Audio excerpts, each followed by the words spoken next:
Hi everyone, welcome back to my lab and today's video, which is going to be my review and demo of the brand new Viseart Grande Pro Volume 2 palette. I asked on Instagram if you all wanted to see the Natasha Denona Gold palette or the Viseart palette. You said the Viseart palette. So I've had it for a few weeks. I've used a lot of the shades, though I haven't used all of them, and I've gathered my thoughts and I'm ready to share those with you. If you're new to my channel, I would love it if you hit the subscribe button and join my makeup family. I do upload brand new videos every single week, and I would love to have you. Now, without any further delay, let's go ahead and get started. I purchased my palette for $175 during the online pre-sale that was hosted by Muse Beauty Pro. I have purchased from Muse Beauty in the past. They have a couple of deals that they do a few times a year where they have Viseart, just bundle deals. I really enjoy purchasing from them. Their brushes are really great, and I've had very good purchasing experience with them. I know that sometimes when you're considering a new retailer, it's a little bit worrisome, but my experience with Muse has been fantastic, both with customer service and shipping, so I don't have any concerns with regard to that. The Grande Pro 2 palette is a second in a series to the Grande Pro 1 palette. Right now, there's no difference in packaging between the two palettes other than the outer carton of the new palette being just matte paper. The original palette has that NARS soft matte kind of feel. Other than that, the packaging is identical. Like the Grande Pro 1 palette, this one is now listed as limited edition, although the Grande Pro 1 has now become, I think, permanent to their line and has since been repackaged. This is what the packaging looks like. It comes in a portfolio kind of sleeve, which has a decal on the back, which has some information about where the palette was manufactured. It was made in the United States. You get 60 grams of total product, which is 2 grams per shade,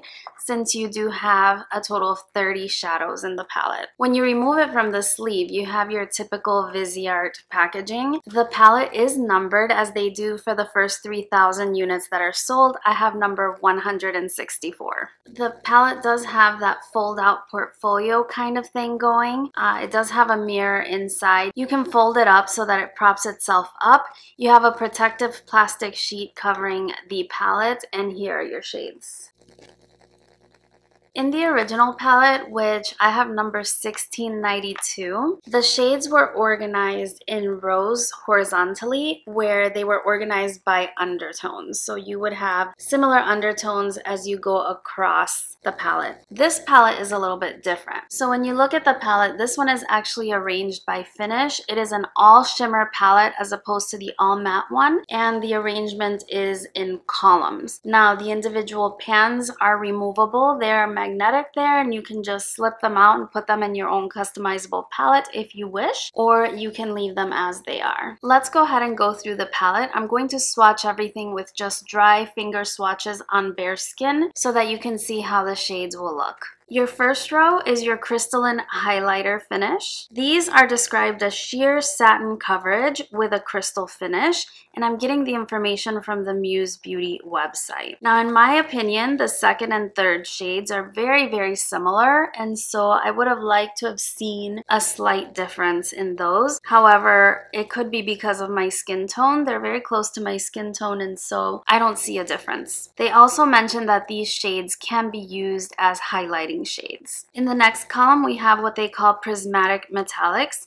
These are described as medium coverage with a prismatic finish. As you can see, these shades have a larger fleck of glitter when you swatch them. The next column they call chromatic foil, and those are described as a full coverage foiled finish. And the 3 shades in the middle are so intensely metallic. I love those shades. In the next column, we have the Luxe Metallics, and these are described as full coverage velvet finish shadows. Next, we have the Celestial Duochromes, and these are described as sheer to medium coverage with a dual reflective finish. Now, in this particular column, I love the bottom shade. That one is so iridescent, it's almost fluorescent, and it applies just like that on the eye. It's beautiful. It's one of my favorite shades in the palette. I also really like the second one, which has a peachy orange yellow kind of duochrome shift to it. It's really beautiful on the eye. Next, we have the glittering toppers, and these are described as having medium to full coverage with a glitter finish. And similar to the second column, you can see that these have those larger flecks of glitter. Now that you've seen the swatches, I can give you a little bit more detail about the palette. Specifically, the second column and the last column that have the chunkier glitter, they are recommended to be used with a mixing medium, and Esam did have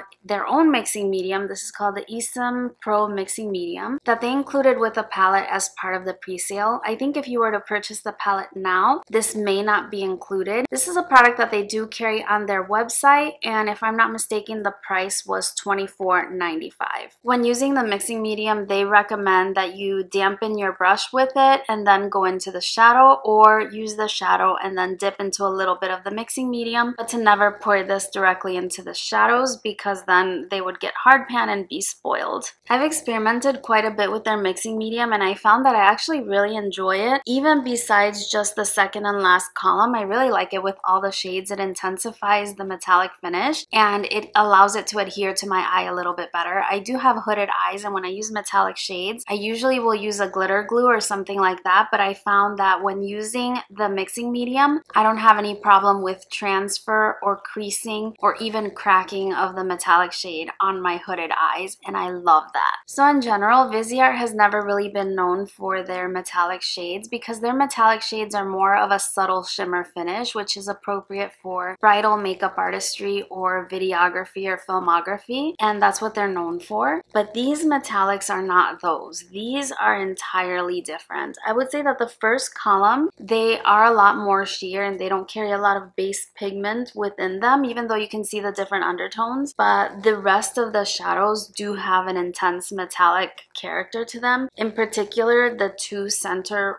columns here, oh my goodness, they're amazing, beautiful metallics. They remind me a lot of the Pat McGrath Decadence eyeshadow formula if you have the Decadence palette. These two center columns I would have to say are my absolute favorite, and it's really nice to see something like this from Viseart. In addition to that, there's a couple of shadows that are just really special. I mentioned this pinky purple one when I was swatching. This shadow, I don't have anything like it in my collection. It's a beautiful iridescent pink purple. This one right here as well, a peachy yellow duochrome shade. They're amazing. Now, as for the columns 2 and 6, which have the larger fleck of glitter, you definitely need a mixing medium with those, and I did find that when working with them, I was getting a little bit of fallout onto my skin, and so I would recommend that you do your eye makeup first. If you work cautiously enough and you make sure that your brush is damp, you can avoid the fallout, but even so, I would recommend doing your eye makeup first. When I had a little bit of fallout, I took a little bit of tape and just sort of tapped it in the areas where I had the glitter, and I was able to get rid of most of it that way, but obviously that's not the preferred technique. They do look really pretty on the eye, and one of the things I like about the palette overall is that if you enjoy playing with textures, this really gives you just a difference in texture and finish with all the different shades. It pairs beautifully with the Grande Pro 1 palette if you have it already, or you can obviously pair it with something that you have existing in your collection. I'm not one to wear an all metallic look, but if you like that, of course you can go ahead and do that as well. If you're thinking about purchasing the palette, I would really highly recommend the mixing medium. I have used the MAC mixing medium in the past. I've also used one by NYX, and it's not the same. This is a lot more liquid than the others, and I don't know, something about the finish never gives me that cracking or creasing, which I've experienced with other mixing mediums, and so I'm really enjoying that, and I think that it'll really take the palette to the next level. So I think it's worth the additional investment in getting the mixing medium with it. Overall, I'm really happy with the palette. I've had so much fun playing with it when I've used it, and I mean, you have a little bit of everything here. You have every color. It's just, there's really no limit to what you can create. The shadows are just gorgeous. Like I mentioned, I could do without one of these two shades here because I think that they just look too similar, but other than that, there's really no repeated shades in the palette, and it's just stunning. I love it so much. Now, as far as the type of brushes that I'm using with the palette, I'm using synthetic brushes, so you'll see in the demo that I'll use a MAC 242 brush, and I can get it to apply really well with a brush like that. You could also use like a flat concealer brush, that would work fine. And Muse Beauty does have their Esam brush line, which they have some that they recommend for this specific palette. Now, in general, Viseart is a brand that is geared more towards makeup artists, so the palette itself is very lightweight, very compact, travels very, very easily. As far as the price point, you are using high quality ingredients and you have a palette that is manufactured in the United States, so it is a lot more costly. Now, I'm not gonna sit here and tell you that you need a palette that costs $175, but if you're a makeup artist or a real makeup enthusiast such as myself and you decided to splurge on the palette, I don't think that you would regret your purchase. This is really, really beautiful. And if you've used Viseart shimmer shadows in the past, I guarantee it's nothing like what you have in here. This is something very different for the brand, and I'm really excited to see them add that to their line. I'm gonna go ahead and walk you through the eye look that I created today. I am going to be using the Grande Pro 1 palette to create the foundation for the eye look. I will let you know which shade I'm using, what brushes I'm using throughout the demo, just so that you can see how some of the shadows perform. I don't typically do all shimmer looks, so I'm going to use the Viseart Grande Pro 1 eyeshadow palette to create this eyeshadow look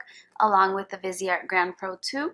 And basically I'm going to work along this first row, and I use a combination of these two shades right here to create the color on my lid. I will label all the shades on the screen as well as the makeup brushes I'm using. Today my lids are primed with the concealer I was using, which was the new Huda Beauty concealer, and just some face powder in a tone similar to my skin tone. So taking a Makeup Forever 242 brush, I'm going to take that lighter shade in the palette and I'm going to place it all underneath my brow bone here, and I'm going to bring it down just a little bit. Taking the shade right next to it in the same brush, I'm going to apply that on my crease as the first transition shade. And I'm going to run the same shade along the lower lash line. This shade is very similar to my skin tone, so I'm only applying it as a transition. Taking the next shade over and an Esom S33 brush, I'm going to start to create my crease. Using another Esom brush, I'm going to mix that orange shade and the pink shade to create a more reddish tone. I focus that on the crease, and when I've deposited most of my color, that's when I go and blend it outward. I'm going to run the same combination of shades along my lower lash line, mostly on the outer 2/3. To diffuse the edges a little bit, I'm going to use the Makeup Forever brush and that first shade and just run it along the outsides of where I placed that red color. Now I'm taking an Esom S31 and I'm just going to darken out the outer V of this eye look. And I'm also going to apply that very, very close to the lash line. And there you have the matte foundation for the eye look. So now we're going to go into this beauty right here, and I will label all the shadows that I'm using on the screen. I'm also going to be using the mixing medium. This is the Esom Pro mixing medium, and basically I place a couple of drops onto a dish like this, which I will use to dampen my brush and then go into the shadow. So I'm going to use a MAC 242 and the gold shade, and I'm going to try to draw out like a cut crease look. It's not really precise. This brush is a synthetic brush and it's pretty firm, so it can give the illusion of a cut crease that has been carefully carved out, but you don't have to do it with concealer or anything like that. Now I'm going to take the same brush and that burgundy metallic shade, and I'm going to pack it on the outer half. Same brush again, and I'm going to take that coppery shade and I'm going to place this one right in between the two. I have just a little bit of fallout, so I'm going to brush it away. For my inner corner, I'm going to take this shimmery shade. It's like a champagne shade, and I'm using a T60 brush for this.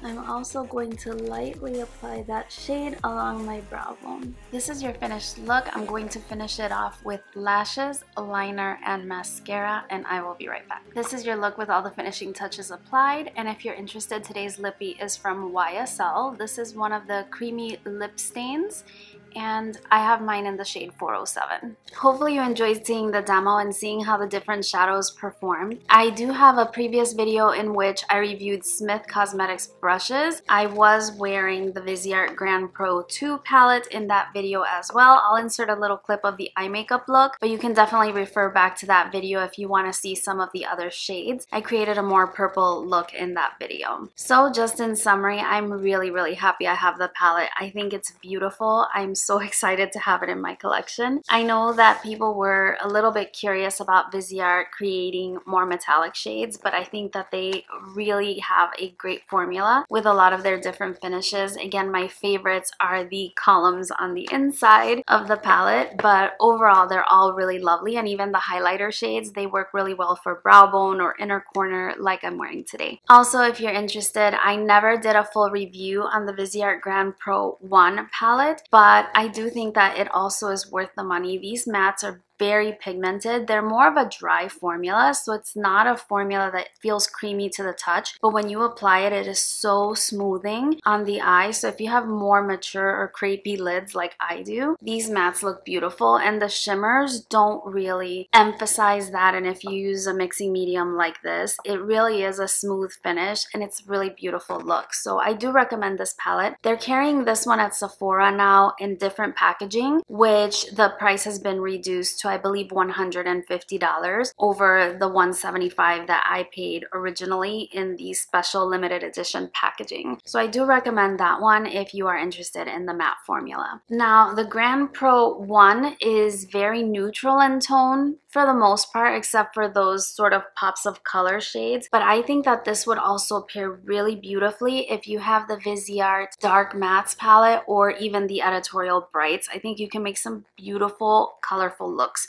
with the combination of the two. So that's something I wanted to mention and something I plan to do really soon. That's everything for my video. If you have any questions that I didn't answer, please be sure to leave those in the comment section down below. I would be really happy to get back to you and help you as best as I can. I'm really curious to know if you picked up the palette and how you're getting on with it. What has your experience been, or what you think of the palette in general. If you found this video helpful, please don't forget, give me a big thumbs up, subscribe to my channel if you haven't already. I hope you're having a wonderful day, and I look forward to seeing you again in a couple of days on my next one. Bye-bye.